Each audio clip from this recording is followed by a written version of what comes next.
Sir सबसे पहले आपका बहुत बहुत स्वागत है हमारे चैनल थैंक यू पर। सर। अच्छा सर, सबसे पहले आप अपना नाम बता दीजिए प्लीज। मेरा नाम विकल्प सिंह है जी। और मेरा हिंदी लिटरेचर ऑप्शनल है। ओके सर, कहाँ से आए हैं आप? कानपुर से। कानपुर से आए हैं। ओके, ये आपका कौन सा अटेम्प्ट है और मीडियम कौन सा है, इंटरव्यू कौन सा है? फर्स्ट अटेम्प्ट है हिंदी मीडियम। अच्छा, फर्स्ट अटेम्प्ट हिंदी मीडियम और पहला ही इंटरव्यू है। जी। वाह, इसके लिए बहुत बहुत कॉन्ग्रेचुलेशन सर आपको, क्योंकि हिंदी मीडियम और फर्स्ट अटेम्प्ट में यहाँ तक पहुँचना ऑब्वियसली मुझे लगता है बहुत ही ज्यादा एकदम बहुत ज्यादा अच्छी स्ट्रेटजी रही होगी आपकी। हाँ, तो स्ट्रेटजी पर हम आएंगे, लेकिन उससे पहले मैं आपका जो है एजुकेशनल बैकग्राउंड और जानना चाहूंगा। मैंने बीए किया हुआ है। अच्छा, बीए किया हुआ है, जी। कहाँ से किया हुआ है? कानपुर से ही। कानपुर यूनिवर्सिटी से ही है ना? जी जी कानपुर यूनिवर्सिटी है ना? जी जी। ओके ओके, कानपुर यूनिवर्सिटी से बीए किया हुआ है। CSGM। अच्छा अच्छा अच्छा, ओके सर। तो इंटरव्यू की बात करें तो किस सवाल से शुरुआत होती है इंटरव्यू की? सवाल से शुरुआत क्या, वो अपने बारे में कुछ बताइए। जी, अच्छा। ऐसा। और टैब के बारे में उन्होंने थोड़ी देर बाद पूछा और करंट अफेयर के मुद्दों के बारे में थोड़ी सी बातचीत हुई। अच्छा अच्छा, और कुछ सवाल का आंसर नहीं दे नहीं दे पाया पाए हैं तो तो सॉरी बोला? सॉरी सर कह गए। हाँ हाँ। बोले ठीक है कोई बात अच्छा, जब सॉरी बोलते हैं तो कोई वहां पर थोड़ा सा अटपटा सा लगता है या नॉर्मली वो रहता है वहां पर? नहीं। वो कोई फिर दिक्कत वो नहीं होती ऐसा ही मतलब? बिहेव कर देते हैं हाँ। कि नॉर्मल। अच्छा, बहुत नॉर्मल ही रहता हम्बल होते हैं। है। ऐसा अच्छा कुछ है नहीं। अच्छा, करंट अफेयर के किस तरह के सवाल थे, किस तरह के सवाल पूछे गए आपसे? करंट अफेयर इंटरनेशनल मुद्दों में जैसे कि सवाल की अगर बात करूं मैं।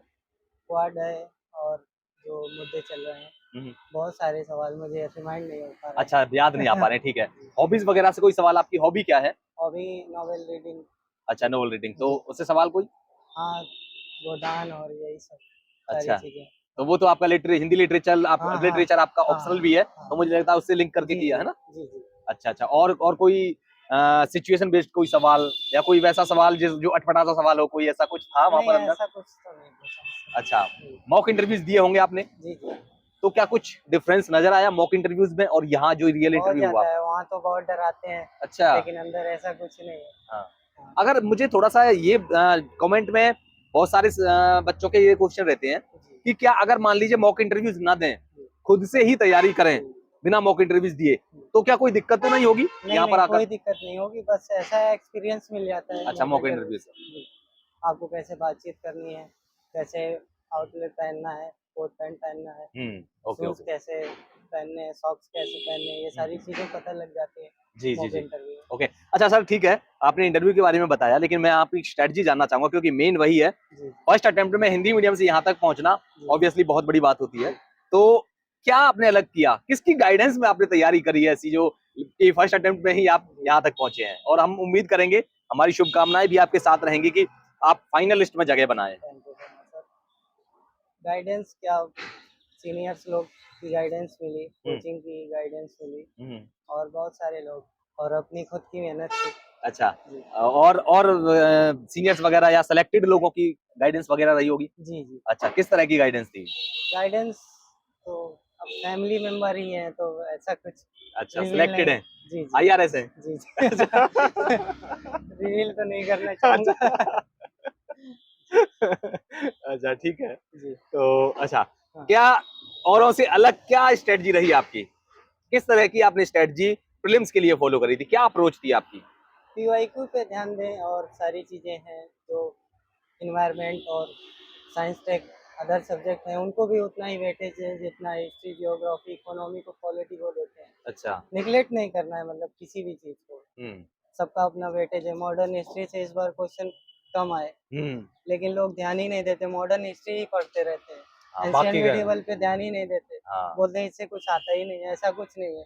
वही यूपीएससी खेल जाती है। बिल्कुल बिल्कुल, वहीं से खेल जाती है। अच्छा अच्छा, तो क्या लगता है हिंदी मीडियम वाले कहाँ गलती करते हैं? किस गलती तरह से रिजल्ट डाउन कैसे होता जा रहा है?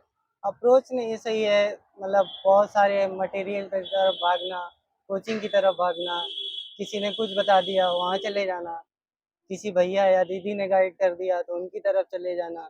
बस यही सारी चीजें हैं। मतलब एक फोकस नहीं है एक चीज हाँ पर जी है। जी जी। फोकस नहीं है। अब पता लगे 2 साल की करंट अफेयर पढ़ रहे हैं, अरे आने तो 10 ही क्वेश्चन है, बाकी सारी चीजों पे ध्यान दीजिए। एग्जैक्टली। बिल्कुल। अच्छा, आपने फील किया होगा जी हिंदी मीडियम वाले और इंग्लिश मीडियम वाले, जी यहाँ पर मैं डिफरेंस इसलिए कर रहा हूँ क्योंकि रिजल्ट हिंदी मीडियम का हर बार बहुत ही कम आता है, इंग्लिश मीडियम का रिजल्ट हर बार। क्या करते हैं इंग्लिश मीडियम वाले? आपके आपके सराउंडिंग में आपके फेलो एस्पिरेंट्स भी रहे होंगे, जी आपके फ्रेंड्स वगैरह भी होंगे, जी। ऐसा क्या अलग करते हैं वो? अलग तो नहीं सर, अप्रोच का ही अंतर है। वही जो आपने अलग बताया है। तो पीवाईक्यू एनालिसिस, एमसीक्यू और ये सारी चीज़ें हैं, उनकी कंटेंट उपलब्ध ज़्यादा है मार्केट में इंग्लिश मीडियम का। अच्छा सर, पीवाईक्यू का को किस तरह से करते हैं आप? मतलब लगाते किस तरह से लगाते हैं उसको, फिर एनालिसिस किस तरह से करते हैं? क्या नोट्स वगैरह बनाते हैं उन सब की?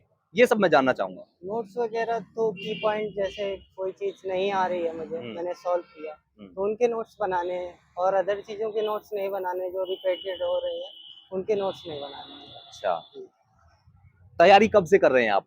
तैयारी तो कितने सर साल हो गए लगभग? 2 साल हो गए। 2 साल की तैयारियों में आपने, जी, है ना? बहुत ऑब्वियसली ये बहुत बड़ी अचीवमेंट है। जी, तो अच्छा, इसके अलावा और मैं जानना चाहूँगा कि आपने कहा जैसे कि जो बाकी के सब्जेक्ट्स हैं जिनको इग्नोर कर देते हैं साइंस टेक वगैरह, उन सब पर बराबर फोकस होना चाहिए, अप्रोच सेम होनी चाहिए। जी, एक और चीज़, ह्यूमैनिटी के जो सब्जेक्ट्स हैं और एनसीईआरटीज़ को अगर देखा जाए उस लेवल पर, जी। क्या एनसीईआरटीज़ को किस तरह से पढ़ना चाहिए? आपने कैसे पढ़ा उनको? एनसीईआरटीज़ बार-बार रिवीजन ही करनी चाहिए, कम से कम 3-4 रीडिंग तो करनी ही चाहिए एनसीईआरटी की, नहीं तो कोई फ़ायदा नहीं है। एक और चीज़, सिलेबस को डिकोड कैसे किया जाए? बच्चों को यही नहीं पता होता, बस पढ़े जा रहे हैं, कुछ भी पढ़ रहे हैं। जी, समझ रहे हो ना? जी, कुछ भी जी, पढ़ते जा रहे हैं और जी, यही सबसे गंदी अप्रोच होती है हिंदी मीडियम में। जो इंग्लिश मीडियम वाले फॉलो करते हैं, वो हिंदी मीडियम वाले यहाँ पर मार खा जाते हैं कई जगहों पर। जी। तो सिलेबस को किस तरह से डिकोड किया जाए? आपने किस तरह से डिकोड किया सिलेबस को? सबसे पहले तो सिलेबस की अच्छे से रीडिंग करनी है, ठीक और है। जो टॉपिक वाइज़ दिए हुए हैं, हुँ, उनके की पॉइंट नोट्स बना लेने हैं, हुँ। और पीवाईक्यू देखने हैं, इतना ही करना है बस। अच्छा, अच्छा। जी, हिंदी मीडियम का एक और फ़ोबिया है सीसेट। जी, वहाँ पर भी बहुत सारे बच्चे जो जीएस को क्लियर कर जाते हैं, जी, सीसेट में रुक जाते हैं। जी, जी। क्या अप्रोच रही है आपकी? अप्रोच क्या सर, 5-6 महीने कम से कम सीसेट को देने ही देने हैं। अच्छा। कॉम्प्रिहेंशन, अगर मैथ में कोई वीक है, हुँ, तो आप कॉम्प्रिहेंशन अच्छा कर लीजिए, हुँ, रीजनिंग अच्छी कर लीजिए। ऐसा नहीं है कि मैथ से ही सारी चीज़ें हैं, हुँ। कॉम्प्रिहेंशन भी है, बिल्कुल, बिल्कुल। रीजनिंग भी है, अच्छा, अच्छा। उनको अच्छे से करिए, जी। बस। मतलब आप ये कह रहे हैं, अगर मान लो जैसे 3 पोर्शन है ये, जी, जी। कॉम्प्रिहेंशन और मैं रीज़निंग और मैथ्स और जी, ये, इनमें से अगर कोई भी, अगर एक हमारे एक पोर्शन पर अगर मजबूत पकड़ है, जी, जी, तो काम चल जाएगा, या जी। फिर 2 पे कम से कम होनी ही चाहिए? 2 पे होनी चाहिए कम 2 से पे कम। होनी जी, चाहिए। जी। कॉम्प्रिहेंशन ऐसा होता है कि बहुत सारे लोग नहीं कर पाते हैं, हुँ, क्योंकि टाइम टेकिंग है, पैसेज पढ़ना और सॉल्व करना काफ़ी टाइम लग जाता है। तो हुँ। रीजनिंग और कॉम्प्रिहेंशन दोनों ही करनी चाहिए। क्या कोचिंग आज के टाइम में रिलेवेंट रही है या फिर सेल्फ स्टडी से किया जा सकता है? सेल्फ स्टडी से किया सेल्फ जाता स्टडी ज़्यादा है, है। जी, जी। लेकिन उसके लिए गाइडेंस होनी चाहिए। हाँ, गाइडेंस होनी चाहिए। यूट्यूब में इतना सारा कंटेंट है, हाँ, कहीं से भी कर लीजिए, कोई दिक्कत हम भी कर रहे हैं, ये भी एक तरह से है ना? नहीं। जी, जी, बिल्कुल। हाँ। अच्छा, एक और चीज़ मुझे ये बताइए, क्योंकि जो रैंक बनती है ऑब्वियसली प्रीलिम्स को तो हटा ही दीजिए, जी, आपका फाइनल सिलेक्शन रैंक होगा मेंस के अकॉर्डिंग। जी, जी। तो मेंस की क्या अप्रोच रही है आपकी आंसर राइटिंग की?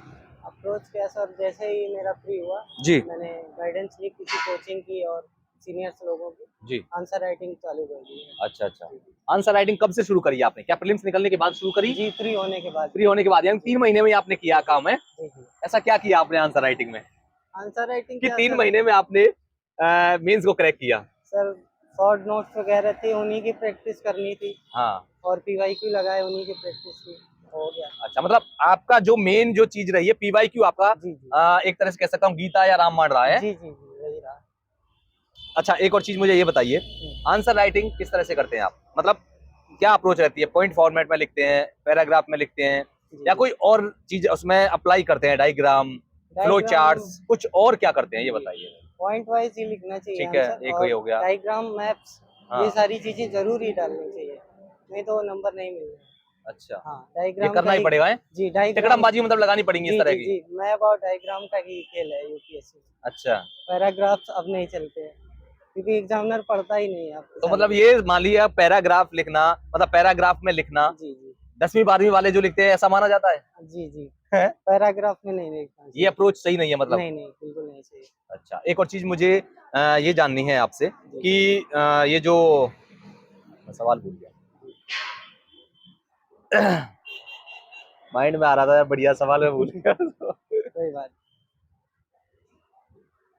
चलिए छोड़िए। नहीं। अच्छा, ठीक है सर, मुझे लास्ट में मैं आपसे ये सवाल पूछना चाहूँगा कि जो 2025 का प्रीलिम्स बहुत ज़्यादा नज़दीक है, जी, जी। तो इस बीच क्या करना चाहिए? उनको किस चीज़ पर फोकस ज़्यादा करना चाहिए? पीवाईक्यू और करंट अफेयर पे भी फोकस करना चाहिए ज़्यादा से ज़्यादा, अच्छा, अच्छा। और जो सब्जेक्ट हैं प्री के ही, अब प्री फोकस ही तैयारी करनी चाहिए, मेंस पूरी तरह बंद कर देना चाहिए। जी, अच्छा, प्री फोकस है। जी जी एक और चीज लास्ट में, जो स्टूडेंट अभी बार बैठ रहे हैं या फिर जो आगे बैठेंगे जी जी 26 में, जी उससे आगे 27 में, जी। उनको किस तरह से लेना चाहिए? क्या आंसर राइटिंग अभी से करनी चाहिए या फिर कुछ समय के बाद पूरा सिलेबस को कवर करने के बाद तब करनी चाहिए? मुझे लगता है जहाँ तक जब तक सिलेबस कवर नहीं हो जाता आपको आंसर राइटिंग नहीं करनी चाहिए, क्योंकि आप कर ही नहीं पाओगे जब तक आपका सिलेबस ही नहीं पूरा है। बिल्कुल बिल्कुल। थोड़ा सा कैमरे की तरफ जी देख करके। जी अच्छा, मुझे एक और चीज ये बताइए कि क्या बच्चों को जब आप तैयारी करी होगी, आपने स्टार्ट करी होगी, जी बहुत सारे पेरेंट्स होते हैं, चाहते हैं कि भैया हमारा भी बेटा आईएएस आईपीएस बन जाए, तो 12वीं क्लास से ही बच्चों को प्रेशराइज करना शुरू कर देते हैं, क्या कहते हो? इस बीच आपने बहुत चीजें देखी होंगी, जी। तैयारी कब से शुरू कर देनी चाहिए? क्या ग्रेजुएशन के बाद में शुरू करनी चाहिए या 12वीं से ही लग जाना चाहिए? ग्रेजुएशन के सेकेंड ईयर से सीरियस हो जाना चाहिए इन चीज़ों को अच्छा, लेकर। जी ठीक है, लास्ट में क्या कहना चाहेंगे सबको? आपका क्या एडवाइस, क्या मैसेज रहेगा आपका? सभी को ढेर सारी शुभकामनाएं हैं, और जो पढ़ रहे हैं उसी को रिवीजन करिए जी, और पीवाईक्यू देखिए, बाकी तो निकल ही जाएगा। Okay sir, thank you ji so much, all the best. हम उम्मीद करेंगे आप इस बार ही फाइनलिस्ट में अपनी थैंक यू जगह सो बनाएं। Thank you so much. Much.